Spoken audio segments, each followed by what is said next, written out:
Hey, everybody. As a photographer or as a photo artist, did you ever get into a funk where you just feel like things aren't working, or I'm bored with what I'm doing, or I just can't focus on anything properly like I used to in photography? How can I turn that around? Are we ready for this? Let's do it.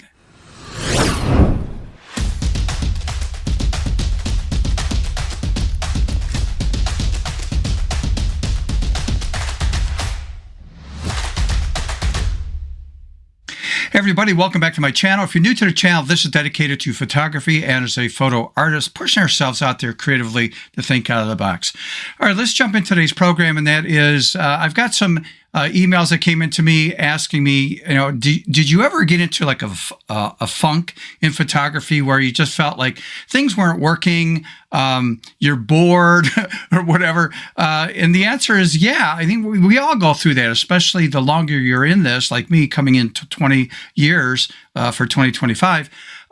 We all do that. And I have done the same thing. So to get out of a funk, I'm going to give you 10 ideas to think about to get out of that, and not limited to 10, but these are the 10 that I'm going to share with you. And also, I'm going to give you an assignment at the end. So if you stay to the end, we'll talk about the assignment. I'm going to join the assignment and continue on with this project. Anyhow, so let's take a look at 10 different things that we can do to just get excited again about photography. And that is pushing ourselves to do something that we haven't done before, maybe a little bit. And so I'm going to give you some ideas. So number one is I'm going to do, let's say, a category. And that category in photography is going to be, it's got to be outdoor photography. Let's go with natural light, so no strobes allowed at all. So again, this is personal stuff now, personal projects, just to get us thinking and get some creativity going on here. And so here's some ideas that you might want to take a look at. And so let me jump into this little slide presentation over here. Let me get this set up. Okay, so think about this, and I had to write this down so I don't forget all these 10 ideas. But one is, consider shooting in rain. So as an example, you might go, well, I'm going to shoot outdoors through a window and there's raindrops sitting there, versus, okay, the rain has stopped, or maybe it's still drizzling a little bit. Hey, reflections. I mean, using the puddles and stuff to our advantage creatively as a photographer. Try that technique. And again, that will be shooting in the rain or just after a rainfall. Another thing to consider outdoors is shooting when it's really foggy and creating some artwork. A lot of times I've seen a lot of pieces of work that were done in the fog and that, and a lot of them, to simplify everything, they prefer being in black and white. Well, I've seen some good ones in color too, but that's a personal preference by you as the artist. What do you want it to be, black and white? But consider maybe on a foggy day getting out there and thinking about some compositions you could do. Another category would be dusk. Now I'm looking at this in two ways. Number one, it could be after sunset. And then we get a sky that looks like something like this, or early morning before the sun comes up. And again, that would have to be, you want to be on a tripod for some of these shots. And that would definitely be on a tripod, because it might be, it could be a 10-second shutter speed or whatever. But consider shooting in dusk and see what you can come up with. How about this? Hard light. So again, as you're walking around, looking at shadows, hard shadows, it could be something like this, or it could be an architectural thing. It could be, outside building where reflections or lights coming in, inside or outside, but we want to be outside because, again, the theme here is let's do this outdoors. But look for patterns when it comes to hard light out there. Another category would be a self-portrait. Put your camera on a tripod, set it on a timer, whatever, and think of something creative to do with yourself. So try a self-portrait, again, outdoors. The key thing here is the surrounding area and how are you working with the natural light, the direction of light. Okay. Next category could be for seasons. I mean, you might say, I'm going to make this a year or two project, and I'm going to photograph stuff, summer, fall, winter, spring, whatever it is. and I'm going to do a collection from all of the 4 seasons. Or you might just say, no, I'm going to go out in the winter only, and I'm going to photograph some stuff in the wintertime. And that would be part of your project right there instead. So again, some things to think about, and that is dealing with the different season. Okay, another thing is painting with light. A lot of people love doing that with a flashlight, an ice light, or one of these portable like wands that light up and stuff. I mean, you can get creative doing some really cool things painting with light out there. So here's again a couple examples.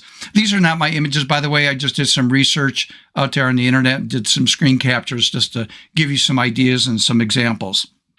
So again, painting by light. How about long exposure? Here's another one that you want to make sure you're on a tripod, again, to get some results. So again, you could dedicate yourself to doing this at different locations. So that's a long exposure. How about astrophotography? I mean, that could be a category. Outdoors, obviously at night. See what you can come up with creatively. And again, that's astrophotography. And then the very last one, but not limited to this, I'm just trying to throw out some ideas for you. And that is, I would call this close-up photography. Some people like macro photography. I don't have a macro lens to do that kind of stuff, but I'm going to do this. We're going to do an assignment here, and I'm going to choose this for me, and that is close-up photography, where I can zoom in the best I can on something, some element, whatever. I can crop in closer, but I'm going to look for shadows and shapes and things. And I'm going to do that as an assignment. And I'm going to do that probably in the beginning of summer of 2025, because right now it's cold outside. I've got client work that I have to actually finish up with. I'm teaching at different locations right now, and that will be done by the middle of April. And I'm only going to do a handful of assignments throughout the year when it comes to teaching here in Michigan. Out of state, I'm going to do this a couple times, but my point is this.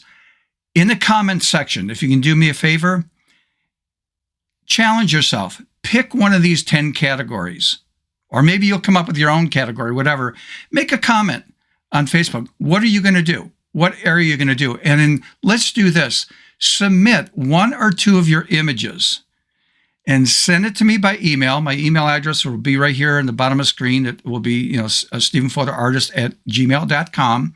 Send me 1 or 2. It's got to be a lower res. A lot of times mail services, emails won't allow a certain size. So make sure it's optimized that, I can receive that by email.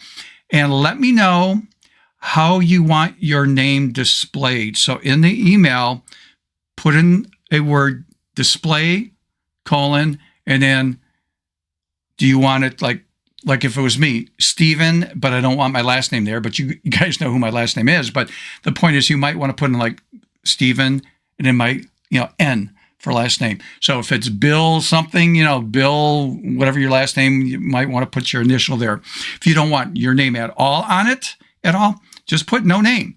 But what I want to do is hopefully I can get enough of a collection, and I'd like to put a slideshow, sync to music, showcasing your work based on the category. There's no judgment at all on the images. We're not here to critique them or anything like that. So I just want you to experience something out of your comfort zone. Force yourself to get out there and do something in one of these categories. Pick out 1 or 2 of your favorite shots. Send it to me. When I get enough together, I'll bring it in, and hopefully, that's something that we'll do by, fall or whatever, toward the end of the year. And I'd like to show, hey, this is what everybody contributed, and we'll take, a look at all the work. So again, I need to emphasize, curious people are not going to do it. It's only serious people. I know that, right? Serious people take action. So I don't know how you fit in the spectrum, but please take a chance and dive in. All right. If you can also do me a favor, and that is like the video, subscribe if you have not subscribed, and hit that notification bell the next time I upload a video. You'll get notified on that. Again, I want to thank everybody that has been donating coffee at buymeacoffee.com/StephenPhotoArtist, because again, this is not a sponsored YouTube channel. It's too small to be sponsored by any company or organization. But the other thing that I want to emphasize is that please take your time with this, make an effort to push yourself, And it forces us to get out of a funk a little bit by experiencing some other category of photography that maybe we haven't tried, or maybe we did 10 years ago, like me. And it's like, well, I didn't really have a strong interest in pursuing it. But now, as I'm getting older and I want to phase out of client work and stuff, and I want to do personal projects, this is important to me because I want to stay active doing things in photography. And I always want to try something different. All right, so with that out of the way, let's get that camera out. Let's think creatively out of the box. Until next time, see ya.